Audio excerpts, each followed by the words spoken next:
reinstalling the air filter and such for the Shadow here. It's kind of an interesting setup. Okay, I'm on there pretty good now. I fit that puppy on. Okay, pull that off. So here's your housing. Your air comes in here from behind, and then you gotta keep these bolts handy because they're a special bolt. It's a 10 millimeter, but it has like a little spacer, and then it goes into this bracket. So if you take this whole thing off, you have a screw up here, and that holds the clamp on to the air housing. So when you take it off, don't set your stuff everywhere and lose it. I was lucky enough to find this one somewhere and this one somewhere else, so you know, don't lose that stuff. So here's the inside. That mesh is going to hold, this is your air filter, I guess. So this is what you would order if you need a new air filter. It is like a rubber housing, and it has your filter in it. I blew some air through it, so it looks a little bit dirty, but there's no dirt setting in it, so we're going to use that. So funny thing is, the air has to come in here, and then watch this. This fits on here. So this basically cuts all this off. I don't think this is a very direct way to do it, but apparently it works for Honda. So anyway, this fits around on this. I did it with 2 hands earlier. So it fits on there. So is it gonna fall off? No, okay. So the air comes in here and has to, there's a cover on here that I'll grab in a minute, but it comes in here and goes through the filter. So basically it comes up, in, and back in through the housing into your engine. But you can see this rubber piece just kind of has to sit down on that groove, and then that presses on. Make sure it's all secure around so you're not getting air leaks. And then what happens is this bracket here, it only fits on one way. As you can see, it's not going to fit anyway, but like that. And then we have 4 screws that is going to secure that in, and this is just the mount for the cover. So at this point, I'm going to put that on, and I'll show you the cover. All right, so I did not screw these in, but I just wanted to show you what we're dealing with. All 3 screws are the same. Gonna look like that. They're about an inch and a half, inch and a quarter long. Someone kind of boogered them up, but they'll still work. So all 3 are the same. You don't have to worry about one being longer than the other. They all go in there. We'll tighten these down, and then let's grab the cover here. The cover, very nice and shiny, actual chrome. Mine's looking in pretty decent shape. And then that fits on there. I'm assuming there's only one way to fit that on.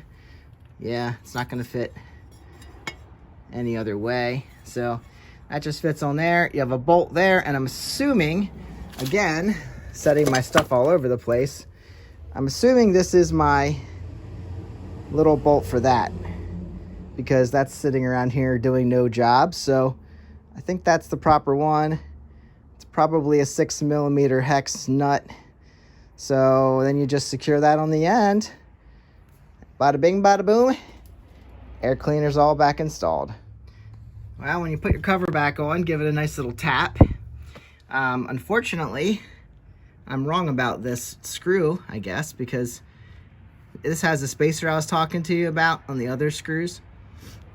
This does not fit through that hole.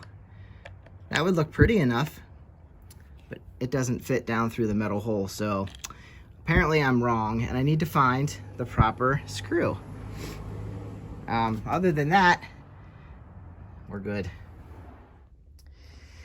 Well, guys, to be perfectly honest, I found a bolt that works. It's obviously not as pretty as the surrounding area, but it is a 5 millimeter hex, and it seemed like it might be a little long, but it fit the whole way in there. Everything's solid, and I stole it off of a 04 CBR.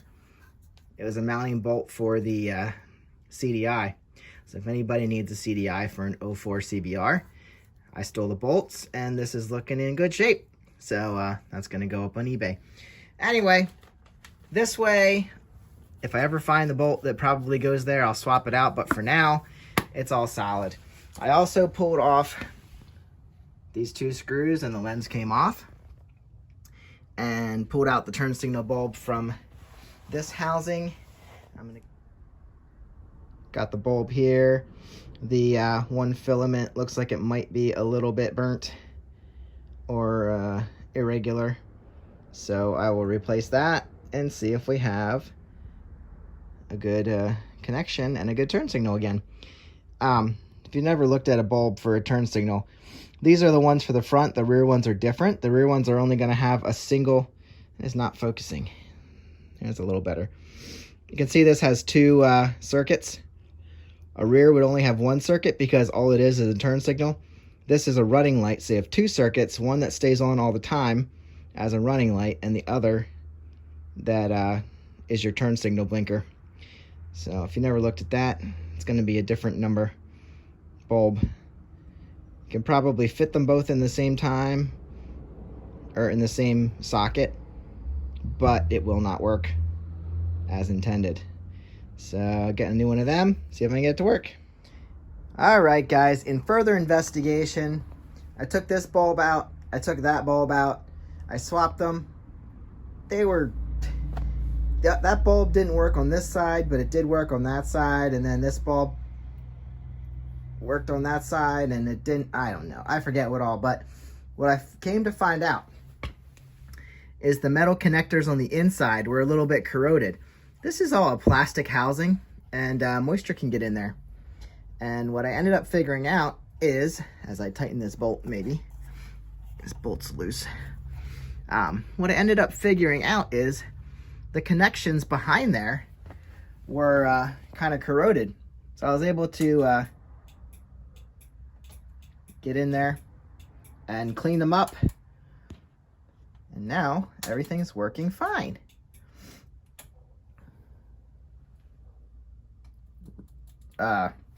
Fine.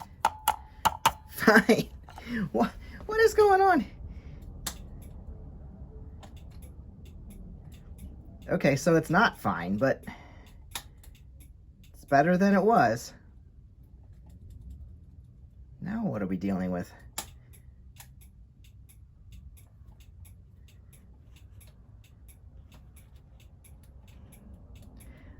think my switch is the problem too. This is obviously working, so I fixed the turn signal situation, but I'm really not having good luck with this side. Okay. Yeah, I think we're dirty in the turn signal too.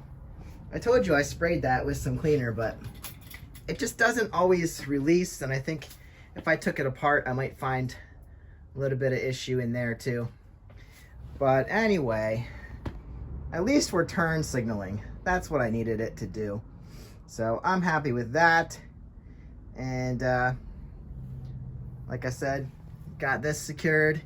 So all I really need to do now is put the tank back on, connect the fuel lines, put the seat back on, and the side covers, make sure there's air in the tires, and she should be back together. There are some covers I need to put back on here too. There's two covers, but she's running. And thanks for watching. Now we got this figured out, and I'll put these lenses back on.